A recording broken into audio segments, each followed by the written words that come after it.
What's going on, guys? This is Britta here, back with more of the Odin Project, and I wanted to show you guys that we are in our brand new environment here, and we're going to be working on text editors today.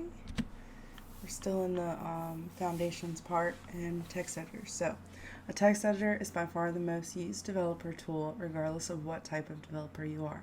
A good text editor can help you write better code with real-time code checking, syntax highlighting, and automatic formatting. Why can't I use Microsoft Word?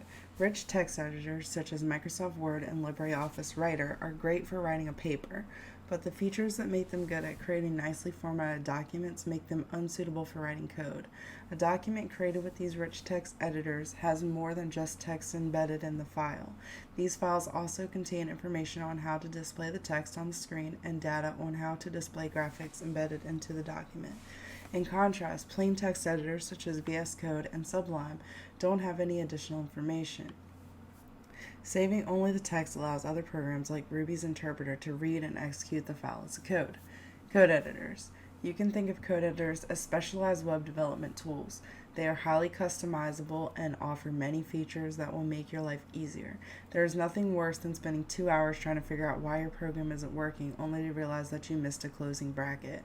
Plugins, syntax highlighting, auto-closing of brackets and braces, and linting are just a few of the benefits of using a code editor. There are many text editors out there to choose from, but we suggest starting with Visual Studio Code. Visual Studio Code, or just VS Code as it's commonly referred to, is an excellent free code editor.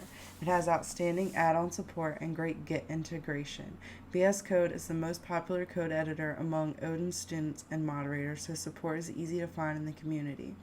Which editor to use is generally a matter of preference, but for the purposes of this course, we are going to assume you're using VS Code, mainly because it's free, it's easy to use, and it works pretty much the same on every operating system. Keep in mind that this means you will not be able to get help if you are using a different text editor other than VS Code for the curriculum. As a reminder, if you're using a virtual machine, you should install VS Code on your VM. You're welcome to also install on your host, i.e. your Windows main OS, but you'll want to be sure that you have this critical tool inside your VM.